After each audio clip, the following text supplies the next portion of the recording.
All right, shalom, shalom. This is your brother Yashimai from the GMS Atlantic Camp.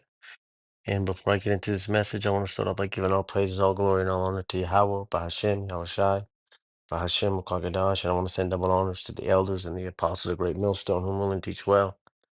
This is gonna be somewhat of a long lesson here. It's gonna be going into chapter 20 of the book of Revelations. And it's also going to be going into a brief history of the Byzantine Empire. So first, let's get a couple foundational scriptures. And that's Proverbs 25 and 2. And it reads as follows: says, "It is the glory of the Most High to conceal a thing, but the honor of kings is to search out a matter."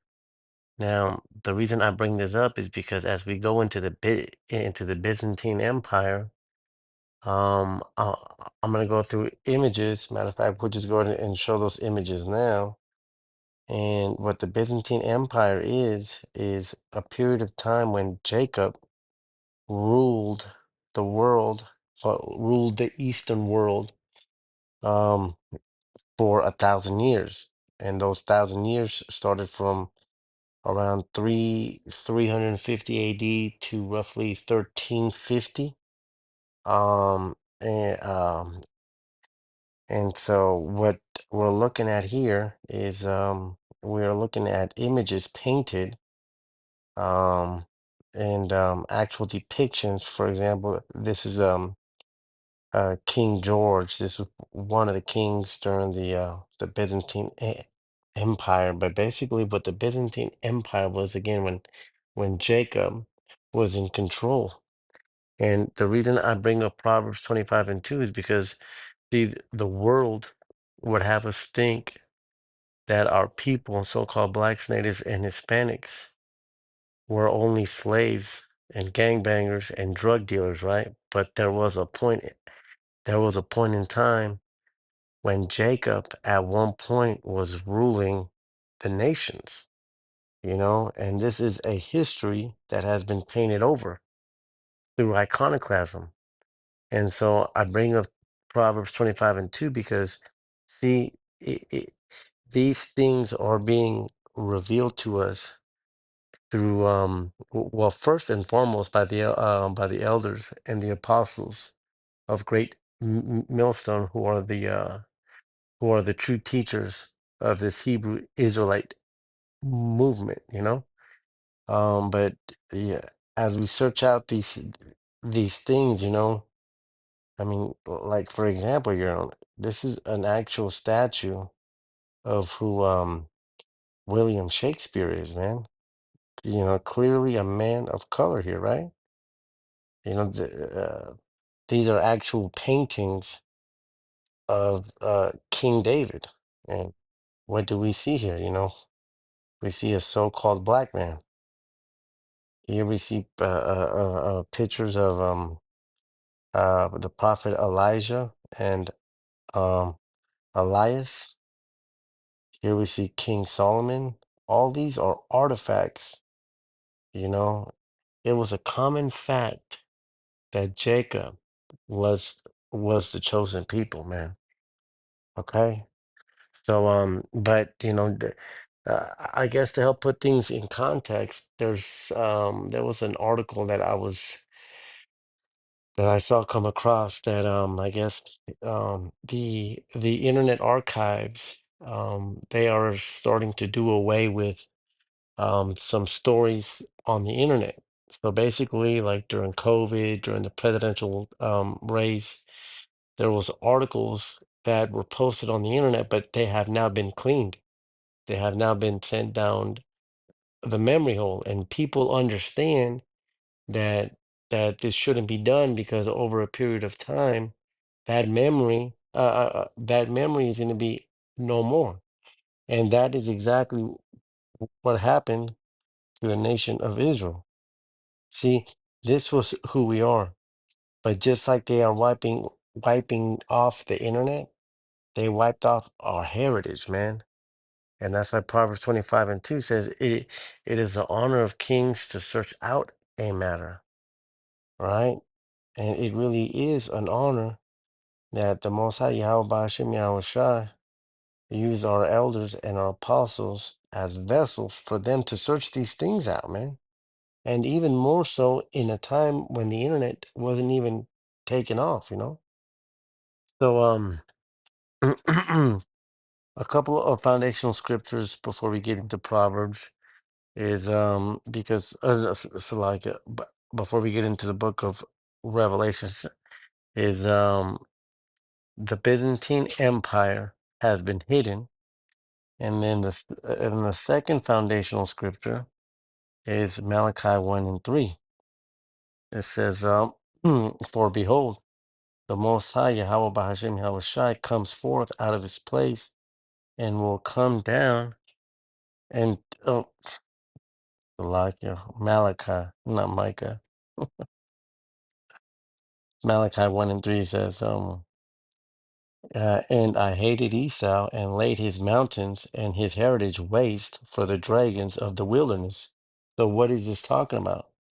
This verse here is specifically talking about the 1,000 years where Jacob was ruling the eastern part of the world. This is talking about the fall of Esau Edom, because who is Esau Edom? Esau Edom is a self-proclaimed white man. Esau Edom is the Greeks. Esau Edom is the Russians. Esau Edom was the Roman Empire, right? And Esau Edom fell. So this verse here in Malachi chapter 1 and 3 is talking about the time when Esau was taken out of power. It said, I laid his mountains, his government and his heritage waste for the dragons of the wilderness, because Rome fell, and then after Rome, first Rome split into the western part of Rome and then into the eastern part. And the eastern part would be known as the Byzantine Empire. Matter of fact, let's get a map of that right here. Okay, so this was the Edomites right here, and then this was the beginning of the Byzantine Empire. All right, but let's continue on. It says, whereas Edom says, we are impoverished, but we will return and build the desolate places. Thus saith Yahweh Bahashem Yahweh Shai of hosts, they shall build, but I will throw down.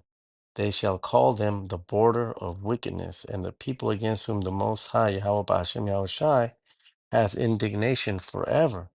You see, so verse 4 is talking about Esau Edom coming back after the 1,000 years, after the Byzantine Empire, and getting back into power. And we are going to read about that in chapter 20. So that's the second foundational scripture, okay? And now we're going to go to where we are now. Because just as I am jumping through a timeline, I'm jumping through the Byzantine Empire, and then I'm jumping into where we are now, which is Job 30. So does the book of Revelations. Yes, in chapter 20. So it says, but now they that are younger than I have me in derision, whose fathers I would have disdained to have set with the dogs of my flock. So when it says those that are younger than me, it's not talking about actually younger in age, but those that are below us. See, right now, we are in a state of captivity by Esau Edom, right? They that are younger, you know. Verse 2. Yes, whereto might the strength of their hands profit me, in whom old age was perished? For want and famine they were solitary, fleeing into the wilderness in former time desolate and waste. So this is going back into the fall of Esau Edom and fleeing into the Caucasus Mountains, right? It says it says fleeing into the wilderness in the former time desolate and waste after their empire fell. It says who cut up mallows by the bushes and juniper roots for their meat. They were driven forth from among men. They cried after them as after a thief, right? Because At one point, the same people that are in charge of the world right now, they were ran out of their empire and they ran away into the Caucasus Mountains and they hid. Verse 6, to dwell in the cliffs of the valleys, in caves of the earth, and in the rocks, right? Because Esau Edom is the original Neanderthal. They are the original cavemen. Verse 7, among the bushes they brayed, under the nettles they were gathered together. They were children of fools, yes, children of base men. They were viler than the earth. These people who are in charge right now are the bases of men, and we read about that in the book of Daniel. I believe it's chapter 7 or 6, where it says, this decree is by the watch. Matter of fact, let's just go ahead and get that. It says, bases of men, KJV. I know it's in the book of Daniel. Bases of men, decree, watchers, KJV. Da- Daniel 4:17, it says, this matter is by the decree of the watchers and the demand by the word of the holy ones, to the intent that the living may know that the Most High rules in the kingdom of men and gives it to whomsoever he will and sets up over it the bases of men. See, the same bases of men who are in rulership right now are the same bases of men, the same fools here. And we know in Job 30 it's talking about Esau Edom. They were children of fools, yes, children of base men. They were viler than the earth. And now I am their song, yeah, I am their byword. They abhor me, they flee far from me, and spare not to spit in my face. Right? So this is the state of where we are now.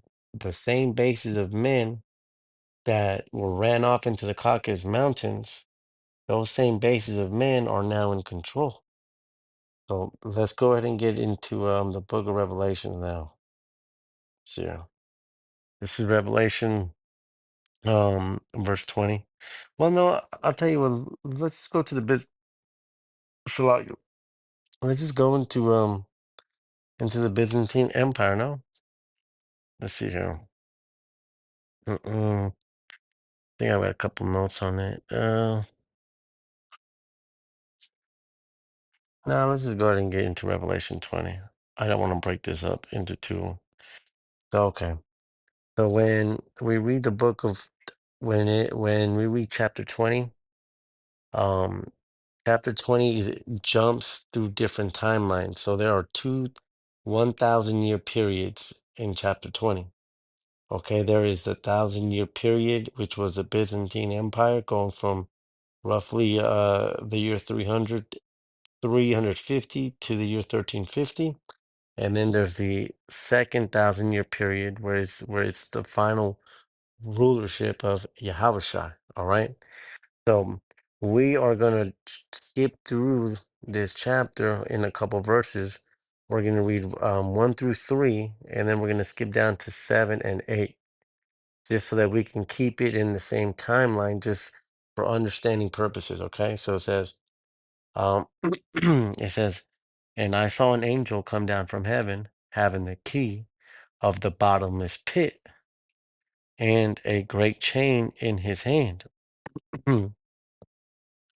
Right? So that angel is talking about Yahushua, because we know that only he, first off, we know that he has the key of David, right? But let's go ahead and get into the book of Revelation 18, no, 1, and let's go down to verse 8. It says, this is Yahushua speaking. It says, um, the 1 and 18. So like it says, I am he that liveth and was dead, and behold, I am alive forever, Amen, and have the keys of hell and of death, because Yahushua is the one who has the keys to ultimately set up people and ultimately to bring them down. right? So he has the keys. He says right there, he says, I have the keys. Only he has the keys. Matter of fact, let's go into Revelation 3 and 7. It says, um, and to the angel of the church in Philadelphia, write these things. These things says he that is holy, he that is true, he that has the key of David, he that opens and no man shuts, and shuts and no man opens. It says, I know thy works. Behold, I have set before thee an open door, and no man can shut it, for thou hast a little strength and hast kept my word and has not denied my name. So, um, whatever Yahushua opens, no man can close. He is the key. See, so this angel here is talking about Yahushua. He says, and I saw an angel coming down from heaven, having the key, who we just established is Yahushua of the bottomless pit, and a great chain in his hand. So now we're going to go into that word bottomless pit because, see, the bottomless pit, a pit is the ground, right? But this specific bottomless pit is Europe. Okay. And the reason that it is known as the reason we know that Europe is a bottomless pit is because Europe is an economy that is driven through, that is survived through importing only, right? So they can't grow their own natural resources. So everything that that country has, it's imported through other countries close by, you know.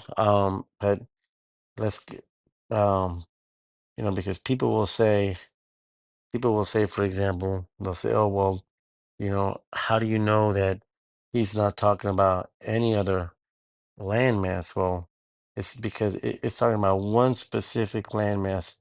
You see, just as Yahushai, just as Yahweh Bahashim Yahushai chooses one special vine, which is the nation of Israel, Yahweh Bahashim Yahushai also chooses one land, you know, to be the bottomless pit, one land where this devil was locked up in. So let's go ahead and get Second Ezra 5 and 23. It says, and said, O Lord, that bearest rule of every wood of the earth, and of all the trees thereof, thou hast chosen thee one only vine. Right? So out of all the people, he chose Israel because he likens men to trees. Verse 24. And of all lands of the whole world thou hast chosen thee one pit, and of all the flowers thereof one lily. So he's chosen one pit, right? And that pit in Revelation 20 is talking about Europe, right? So now let's go back in here and let's go down to verse 2. So Yahweh comes down, having the key of the bottomless pit and a great chain in his hand. That great chain is a representation of slavery and bondage, right? Verse 2 says, and he laid hold on the dragon, that old serpent, which is the devil and Satan, and bound him 1,000 years. Again, these 1,000 years is talking about is talking about the Byzantine Empire. And this dragon is Esau Edom. You know, this is a man. You know, Yahweh Shai is not coming down to put chains on, you know, on an actual dragon. You know, this is Esau being cast into his prison. And uh, I do want to point out that it says that old serpent, which is the devil, because Esau is the same person is the same serpent that was in the garden in the book of Genesis, right? Um, that's why that's why the scripture says that old serpent, because it's referencing Genesis, man. It says boom boom boom boom boom. Matter of fact, let's go ahead and get matter of fact, let's go ahead and get a quick precept here in Revelation 12. I'm gonna go use this one here. Revelation 12, and we're gonna get verse 9 through 10. and the great dragon was cast out, that old serpent called the devil and Satan, which deceives the whole world. So this is talking about a man because a serpent, an actual dragon, isn't going to deceive the entire world. It's talking about a man. He was cast out into the earth, and his angels were cast out with him. And I heard a loud voice saying in heaven, now is come salvation and strength and the kingdom of our power and the power of Hamashiach, for the accuser of our brethren is cast down, which accused them before our power day and night. So this is showing that it's a man, and who is that man that is accusing the brotherhood? Who is the man that is consistently showing you on the news, whether it's through the TV or whether it's through the internet, who's showing you and pointing his dirty finger and saying that we are the bad guys. And I mean, I'll go ahead and put a little sidebar here and say this, Israel does go off, man. But while this guy's pointing his finger at the sins of of Israel, he's poisoning the entire earth. He's poisoning the water, he's poisoning the food, he's poisoning the fucking mosquitoes. He's a fucking cancer, man. So this this this this 1,000 years here is talking about the Byzantine Empire. So he says, um, and he laid hold on the dragon. So we already established that that dragon is a man, that old serpent, which is the devil and Satan, and bound him 1,000 years. And that 1,000 years started in roughly in the year 350. Now, see, now some scholars will say that it started around the year 400, and then from 400 to around 1425 AD. But the reason that you will hear the brothers say that it started from the year 350 AD is because 350 AD is when the city of Constantinople was built in the Byzantine Empire. And so after the capital of Constantinople was built, that was kind of the Byzantine Empire kind of solidifying itself to the entire world. So that's why we use the year 350, right? Um, so let's continue on. It says, verse 3, and cast him into the bottomless pit, and shut him up, and set a seal upon him, that he should deceive the nations no more till 1,000 years should be fulfilled. And after that, he must be loosed a little season, right?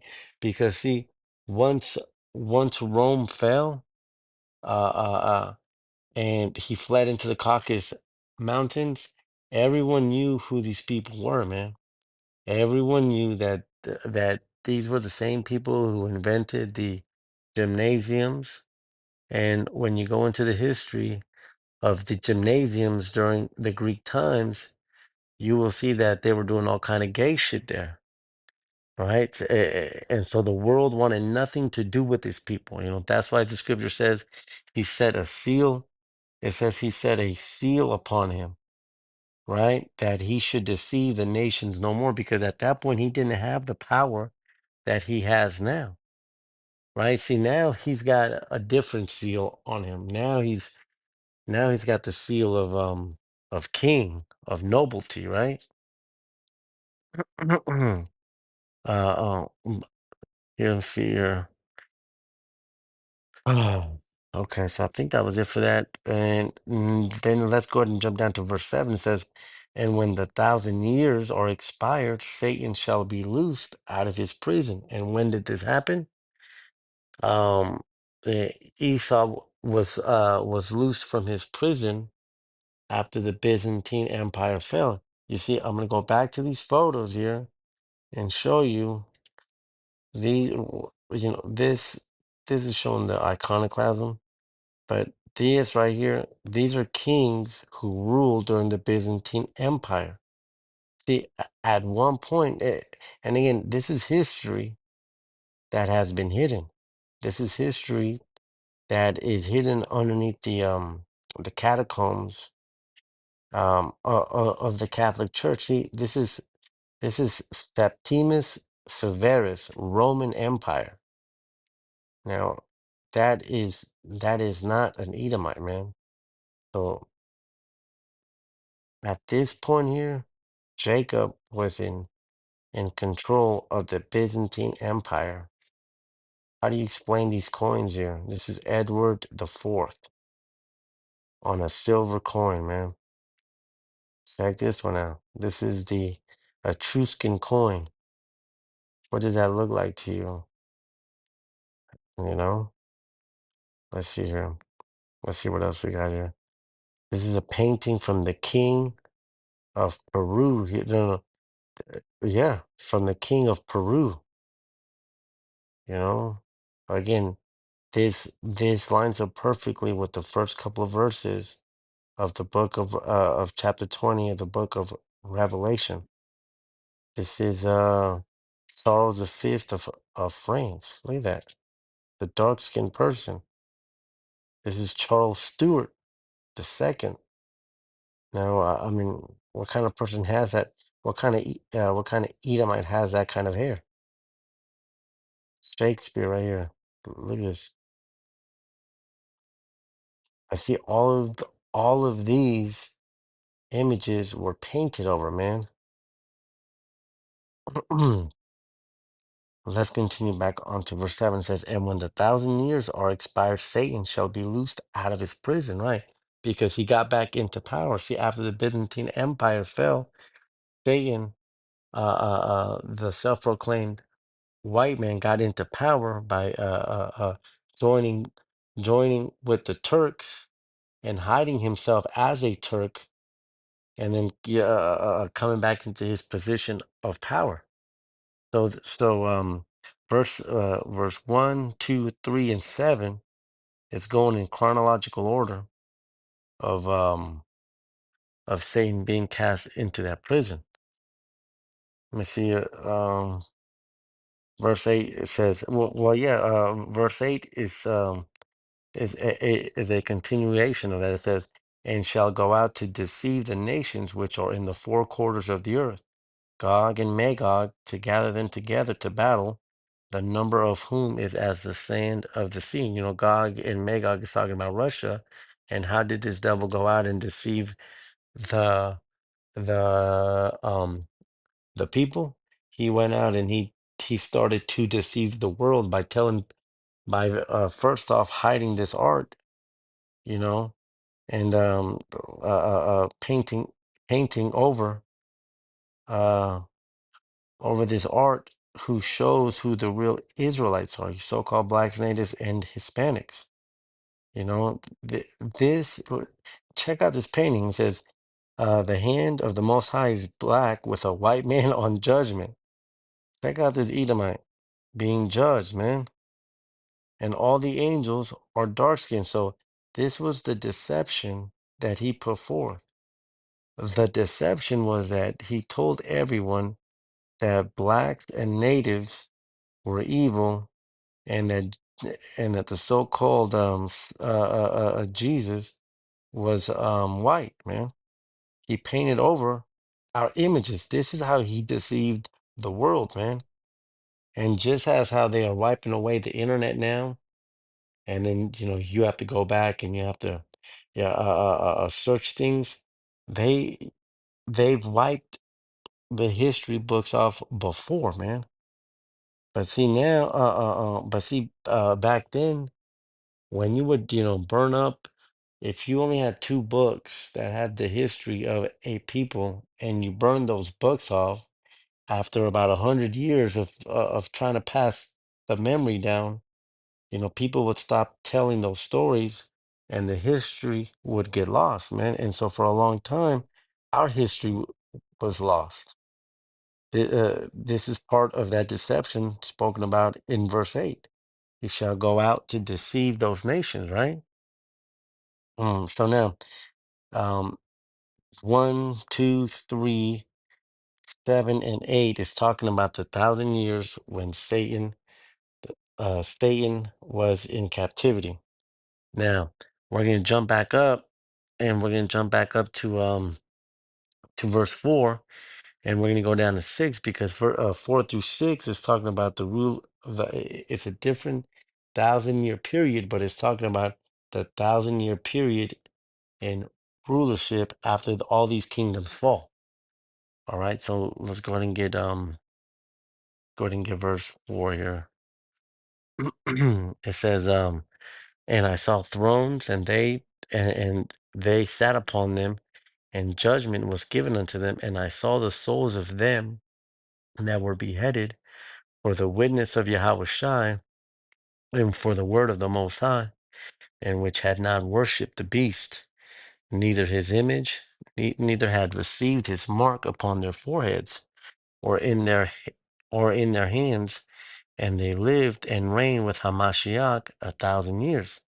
So those on those thrones spoken about are the martyrs and the ones who overcame the image, those who did not bow down and take the RFID chip, but also those from the days of old who were crucified and tortured for the testimony of Yahweh. And again, the 1,000 years here is talking about the second death. It's talking about once Babylon is taken out of its position of power and Yahushua comes back. And that 1,000 years, it's not actually 1,000 years, it's talking about a forever number. All right. Matter of fact, let's go ahead and prove that with some scriptures. Let's get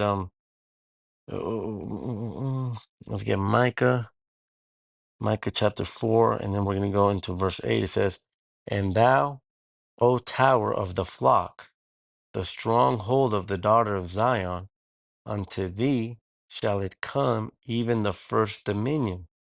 The kingdom shall come to the daughter of Jerusalem. Right? So this Micah chapter 4, verse 8 is proving back, going back to verse 4, those that sat upon the thrones are the same strong tower, right? Who are feeding the flock. Those starting from the elders and the apostles on down, those who are feeding the flock, those who have gone forth and trodden down the path for us to walk in afterwards. Those are the strong tower mentioned in verse 8. And those that have done the work, those are going to be the ones who are judging alongside Yahushai. They are going to have the first rulership alongside him. Let's go to get Psalms 149 just to further prove that point. And let's start at verse 5. It says, let the saints be joyful in glory. Let them sing aloud upon their beds. Let the high praises of the Most High be in their mouth, and a two-edged sword in their hand. Okay, to execute vengeance upon the heathen and punishments upon the people. So, this is talking about a violent get back, man. Verse 8, to bind their kings with chains and their nobles with fetters of iron. Which is even a bigger cut, a bigger cut to the Christianity, to Christianity. Because if salvation is for everyone, who's going into chains? Who's going into fetters of iron if salvation is for everyone? But let's continue on. It says, verse 9, it says, to execute upon them the judgment written. This honor have all his saints, praise ye Yahweh Ba'ashem Yahweh Shai. See, this is the glory that awaits the elders and the apostles and those that are doing the work right now. After 1,000 years, Esau's going to be finished, and the heathens are going to go back to their own land, and we are going to show them how they should live, man. Because see, uh, um, Scripture says, just as you have pursued blood, so blood will pursue you. Edom's not going to get away with enslaving Judah. Edom's not going to get away with taking land from the so-called Hispanics. Edom is not going to get away from stealing the entire continent of the natives, man. Edom's not going to get away from putting forth that vaccine and causing people to, be basically finished, right? Just as you have pursued blood, Scripture says blood is going to pursue you, man. That is the that is the judgment written, man. Let's get, let's get back to verse 5. It says, "But the rest of the dead lived not again until 1,000 years were finished." This is the first resurrection. So the rest of the dead here is talking about the other nations, right? Um, let's get a quick precept here, and it's in Daniel 2. Let me see, Daniel 2. And we're going to go down to verse 44. Daniel 2:44 says, "And in the days of these kings shall the Most High of heaven set up a kingdom which shall never be destroyed, and the kingdom shall not be left to other people, but it shall break in pieces and consume all these kingdoms, and it shall stand forever." See, the power of heaven is Yahushua, and there's going to be nobody ruling once Babylon falls, except for Yasharala, you so-called blacks, natives, and Hispanic, but starting with the strong tower mentioned in Micah 4 and 8.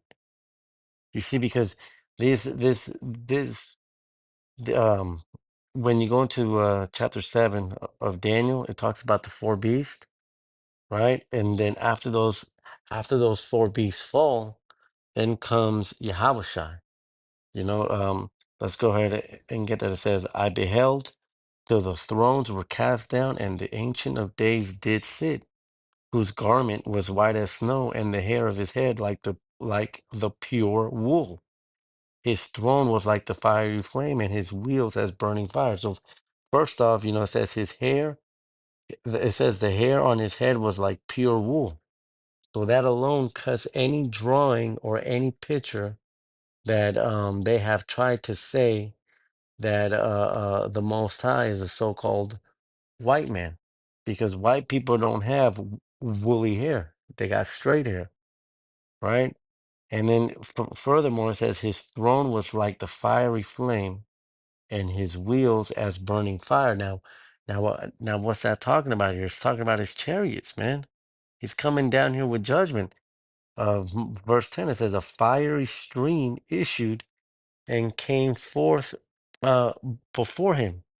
Thousands ministered unto him, and 10,000 times 10,000 stood before him. The judgment was set, and the books were opened." So the angels are ministering to the Most High. Verse 11, it says, I beheld then, because of the voice of the great words which the horn spake. I beheld even till the beast was slain, and his body destroyed and given to the burning flame. So that little horn here is talking about America, It's the little horn that came up from the seven horns, right? It's the eighth beast. And that body being destroyed and given to the burning flame is the final destruction. The burning flame is ultimately when the Most High, through His will, has those nations bend the bow, right? Verse 12, it says, "As concerning the rest of the beasts, they had their dominion taken away, yet their lives were prolonged for a season and time." So here we see the rulership being taken away from the other nations as well after Esau falls, and their lives are prolonged, right? Because they're going to learn our laws. Verse 13, it says, "I saw in the night visions, and behold, one like the Son of Man came with the clouds of heaven, and came to the Ancient of Days, and they brought near before him." So the Son of Man here is Yahweh, right? Verse 14, "And there was given him dominion and glory and a kingdom, that all people, nations, and languages should serve him. His dominion is an everlasting dominion, which shall not pass away, and his kingdom that which shall not be destroyed. Right? Matter of fact, there's let's get one more here in Revelation 11, verse 15. It says, and the seventh angel sounded, and there were great voices in heaven saying, the kingdoms of this world are become the kingdoms of our power and of Hamashiach, and he shall reign forever and ever. So again, the 1,000 years in chapter 20 is, it's not talking about actual 1,000 years, and then we get a reset. It's talking about forever. It's talking about the forever rulership, right? Let's continue on. It says, bu- bu- bu- bu- bu- verse 6, it says, blessed and holy is he that has part in the first resurrection. On such, the second death has no power, but they shall be priests of the Most High and of Hamashiach, and shall reign with him 1,000 years. Again, this 1,000 years is after Esau's taken out. This is different from the first couple verses. And what is that first resurrection? The first resurrection is Yasharallah coming back into who they were in the garden. It's coming back into ultimate rulership, right? The first dominion is being alive and making it through making it through the destruction to reign alongside Yahushua. And then even if you don't make it through there, even if you don't make it through the first through the first death or through the second death, those people will come back through the loins of the elect, although they will come back into shame. Scripture says that all of Israel shall be saved. Even Yahushua talked about it in the New Testament. It talks about some coming back into everlasting glory, and some into everlasting shame. How can you have everlasting shame? By knowing that by scoffing at this word now, and then coming back, knowing that you could have had the chance to be that strong tower, or that high tower spoken about in Micah chapter 4 verse 8, right? So let's continue on here. We read, we got 7, we got 8. Um, let's go ahead and let's go ahead and get 9. It says, and they went up on the breadth of the earth and compassed the camp of the saints about and the beloved city, and fire came down from the Most High out of heaven and devoured them. All right, because now we're going back into the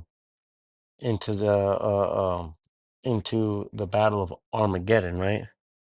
It says they went up on the breadth of the earth and compassed the camp of the saints about and the beloved city, and fire came down from the Most High of heaven and devoured them. So the breath of the earth is Israel, right? And we know that Scripture says that Israel also has to be cleansed, because it's got to be cleansed from the people who have been occupying it. It's got to be cleansed from those parade marches, right? Verse 10 says, and the devil that deceived them was cast into the lake of fire and brimstone, where the beast and the false prophet are, and shall be tormented day and night forever and ever. So this fire is going to burn forever, man. They will never rule again, right? The same devil that deceived them. And again, we know that this devil deceived through iconoclasm, right? Verse 11, it says, and I saw a great white throne, and him that sat on it, from whose face the earth and heaven fled away, and there was found no place for them. It says here a white throne. White is a representation of purity, and then it says, it says, and him that sat on it. It's talking about the Most High. It's talking about Yahweh. It's earth and the heaven whose face the earth and heaven fled away from, So the earth and heaven here, it's not talking about, actual, not talking about the sky and stars fleeing, earth and heaven is talking about the nations, because when Yahweh Shai comes, that's it. Matter of fact, there's a scripture says I think it's in 12, hide us from him who sits upon the throne, dragon in the earth and the serpent, 13, the beast from the sea. No, I think it might have been 11. Nations were angry, should destroy them, give thanks, voices. Uh, Hold on a minute. I'm gonna have to see, hide us from him that sits on the throne. Rocks fall on us or something like that. Right here, Revelation 6 and 16, it says, and said to the mountains and rocks, fall on us and hide us from the face of him that sits on the throne and from the wrath of the Lamb. So when you go into chapter 20 and when you go into chapter 20 and it says the earth and the heaven fled away, he's talking about the nations fleeing away, just as we read here in Revelation 6 and 16 here. But let's continue on. It says, and there was found no place for them. Right? So here, found no place for them, verse 12. And I saw the dead, small and great, stand before the Most High. And the books were opened, and another book was opened, which is the book of life. And the dead were judged out of those things which were written in the books according to their works. And the sea gave up the dead which were in it, and death and hell delivered up the dead which were in them, and they were judged every man according to their works. So the dead in the sea are brought back up, and those dead in the ground are raised back to life, and they are judged, right? And we can line this up. Matter of fact, let's go ahead and get it. We can line this up with John 5, starting at verse 26. It says, for as the Father has life in himself, so has he given to the Son to have life in himself. Verse 27, and has given him authority to execute judgment also, because he is the Son of Man. Marvel not at this, for the hour is coming, in the which all that are in the graves shall hear his voice. Verse 29, and shall come forth they that have done good unto the resurrection of life, and they that have done evil unto the resurrection of damnation. See, everyone will be judged. The dead in Yahushua will rise first, some for glory and some for judgment, right? Matter of fact, let's go ahead and get that in the book of Daniel. Daniel 12, chapter 2 says, and many of them that sleep in the dust of the earth shall awake, some to everlasting life, and some to shame and everlasting contempt. And they that be wise shall shine as the brightness of the firmament, and they that turn many to righteousness as the stars forever and ever. So again, it's going into every man being judged,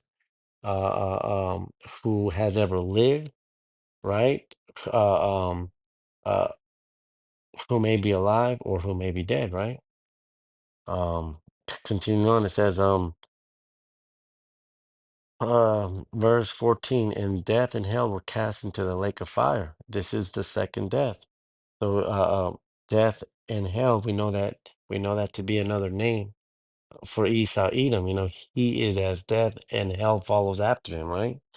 Verse 15, and whosoever was not found written in the book of life was cast into the lake of fire. So, anyone, including two-thirds of the nation of Israel, who isn't found in this book of life, is going to be a partaker in the second death, man. So, I hope this lesson has been edifying. I know that there was quite a bit of information. Um, so with that, I say shalom, shalom.